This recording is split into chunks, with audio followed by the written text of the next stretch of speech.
Hey, what's going on? This is the first of 4 track breakdowns for my upcoming EP on Bleakle Beats called Spittle Springs. This first track is called Grist. I'm going to try my best not to play too much of it because when this video is out, it hasn't been released yet, but that might change as the video goes on. There's not really much in this project file that is worth breaking down, I think, because it's just like basic synths that's just like reverb and delay. But I'll try to go over the things that I think people might find more interesting. So I guess I'll play the first section and go over the things here that I personally find interesting.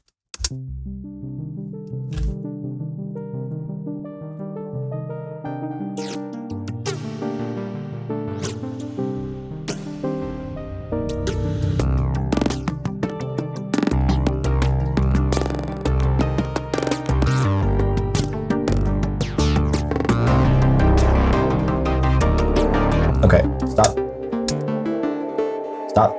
Stop. Okay. So what's going on here? First, I'm going to go over this percussion track. Sounds like this.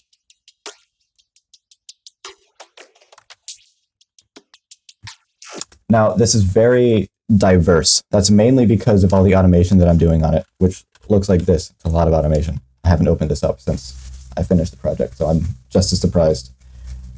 Maybe not just as surprised. I'm very surprised. Most of the automation, it looks like, is on this phaser flanger, which has a lot of feedback. So if I turn this off, and I turn it on, I'm automating the center of the phaser, which means that's like the frequency that the phaser is targeting, and it's a decently high feedback, so you're getting a lot of the movement that offers. And of course, I'm automating a delay right here.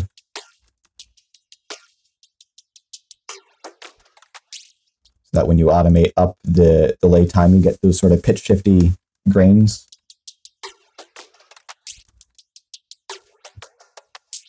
Like that. Sounds pretty, just a little slight thing. I don't think there's much else to talk about here. I guess I'll turn off all of the processing to see what the original sample sounds like.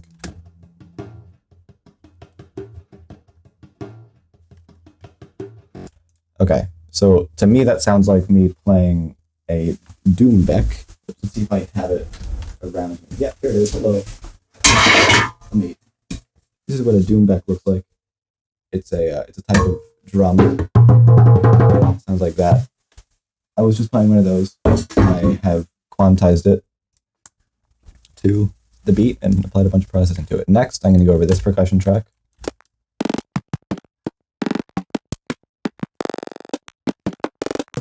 Which, when breaking it down, is equally unremarkable because it looks like all I've done, I've just taken some frame drum samples. I have a pack of frame drums that I got from Plugin Boutique like a year and a half ago.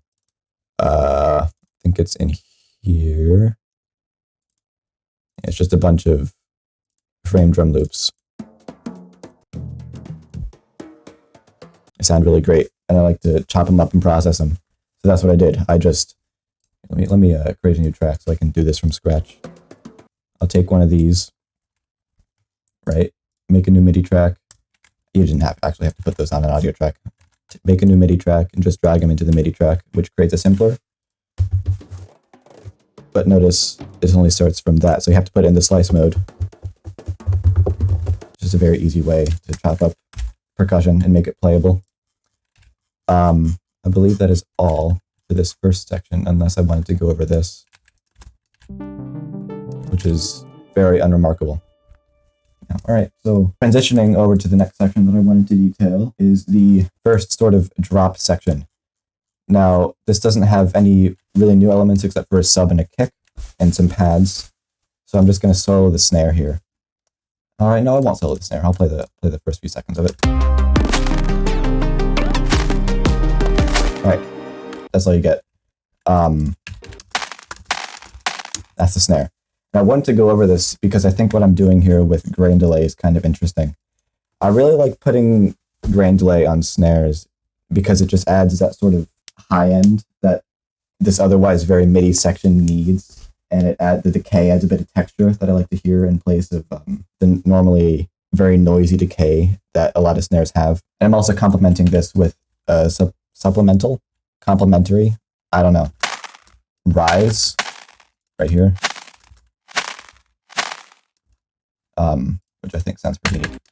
It also appears that I'm using a vocoder on noise mode. That also gives it a bunch more texture that I love to have. Okay, that's all for this section. Moving on, we have this. What's this? That's a piano. Very cool. The source of the piano is not a sample library. This is from Piano Tech, which is a physical modeling piano. There's no samples being used here. It's all algorithmic. And I'm putting it through two processors. I have particle reverb,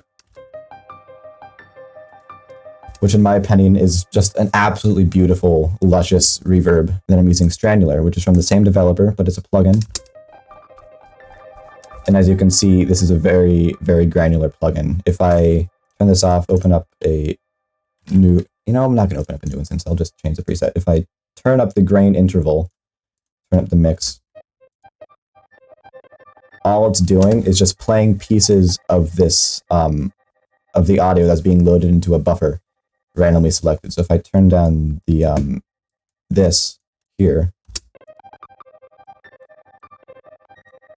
then has less to select from. I can move it like this, like that. And it sounds reliably very, very good on specific sorts of things. So let's undo that so that I don't completely ruin the project file. Oh my god. Come on. There you go. I think that's back to normal. And it's just a very quiet part before, fantastic segue, the actual bass drop. Wait, no, not yet. I still have to go over this. In context, it sounds like this.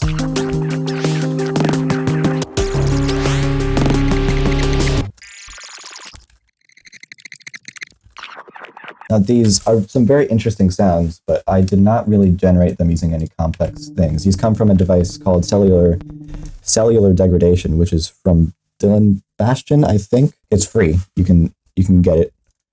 And it's I have no idea what it is, but it's really, really good for creating mud pies, because this random button here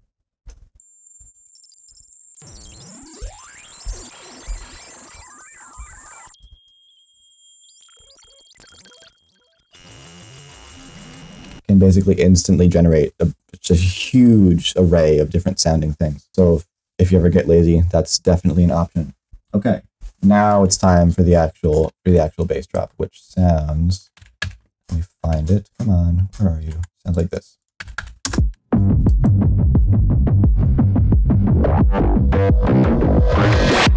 Okay, so what's going on here? This is, in my opinion, the more interesting part. I'm low passing the master. This would normally be an absolutely terrible idea to do this, but in this context, I feel like it's very effective, because the rest of this piece is very bright. Like this section, for example, it's very bright. It's very bright. There's lots of high frequencies, not really harsh frequencies, but it's definitely up there in terms of how bright it is. And having this single section here that's extremely, oh my god, that's extremely dark, is just that needed contrast that I think adds a lot of character to what's going on. And I'm not only low passing the master, I'm also inserting an enormous amount of upwards compression onto most of the tracks here. So for the kick, I don't have any upwards compression. That was probably the worst example I could have used. But on the bass, I have OTT doing a lot of upwards compression. I have kilohertz dynamics doing upwards compression. On the master itself, I have kilohertz dynamics doing upwards compression. And on this track here, I have kilohertz dynamics. Oh my god, shut up please. I have kilohertz dynamics doing a bunch of upwards compression. This is the only section where the upwards compression is happening, because once again, I want this section to be very abrasive and intense and dark in comparison to the rest of the song. And I think upwards compression is what leads to that, because it's all, there's no dynamic range, there's very little range in the frequency. Speaking of which, I am actually automating this low pass filter upwards occasionally on the master. So like here, for example, I'm automating upwards because it can't be low pass the entire time. That'd just be really boring, I think. So you have to have some sort of contrast within the section that in itself is giving the song contrast. Now, I think what some people may find interesting is this bass here, the actual processing. So I'm going to turn off all the effects and go through what's happening effect by effect. Even in Serum, I have a few effects. So what's the bass oscillator sound like? It's really boring. I've just got a saw and a pulse going through a driven German low-pass filter. This is my favorite filter in Serum. For whatever reason, I just think it sounds awesome. And obviously, I've got a pitch envelope on the two oscillators, and I have no phase randomization because I want it to be as consistent as possible, and I want the phase, I want it to be in phase with itself. Then I've got hyper to add some width. Similar to a chorus, but not really. I don't actually really understand exactly what hyper is doing, but I do know that it sounds good, and that's all that really matters. Distortion, obviously, and a filter. I don't know if this is actually doing anything. It is not. All right, well, I have it there anyway. So the Serum patch itself is very boring, but I've got a saturator, which is on 0% dry wet, it seems, so I don't even know why that's there. This is the most interesting part, in my opinion. I have an audio effect rack with a vocoder in it. This chain is muted. I'll get to that in a minute.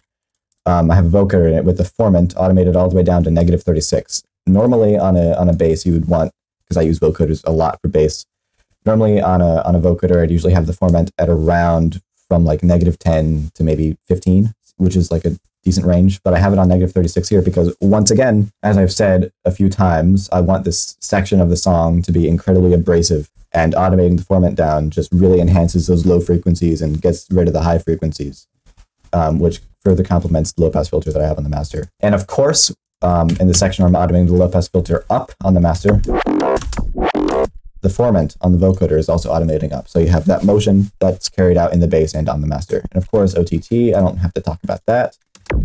And an EQ8, just turning up the highs for when it does automate upwards. Riff, which is I think it's called a bipolar distortion plugin, but I don't think I'm not using the bipolar feature of it. I don't know exactly what it's called, but it's just some really gnarly distortion on the mid frequencies. And of course, a clipper just to keep it from going above unity so that when it's going to the master, it doesn't mess with anything. That's the bass. Okay, so I'm going to skip over this ending section, which sounds like this. It's essentially just combining elements from earlier in the piece, and a sub. I guess I'll go over the sub. Whatever. This sub in Vital.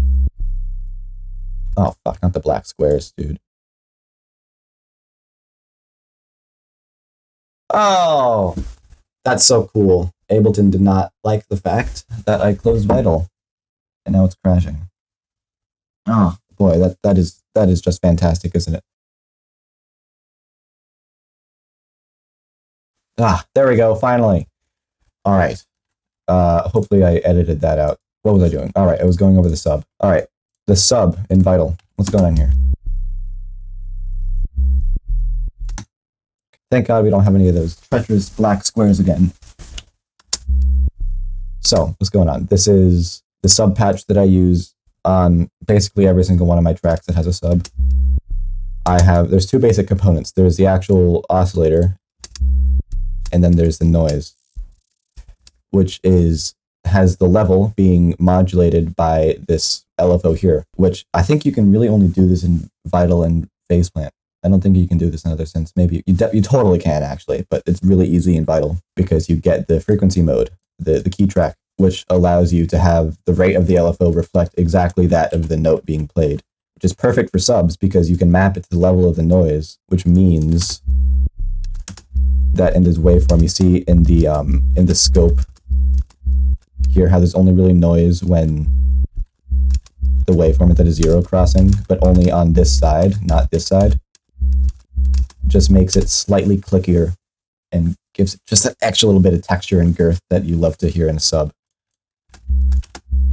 And I don't know what I'm doing with this oscillator. That seems to be just maybe a few more harmonics. I'm not sure. I can't really even hear the difference. All right. And this one last thing that I wanted to talk about, the ending. I'm doing something somewhat interesting here. Oh, you've got to be fucking kidding me, dude. Ah, okay. I thought it was going to crash again. Okay, I'll just play the full thing.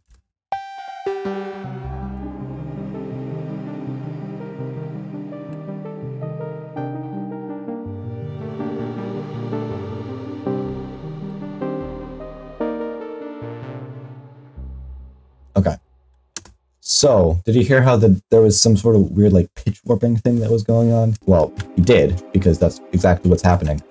But there's no automation on the echo. Why is that happening? Sure love rhetorical questions today, I guess.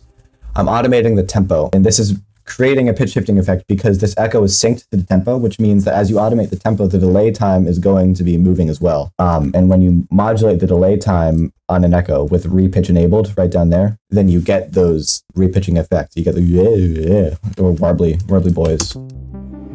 And I believe it's also happening here. Maybe.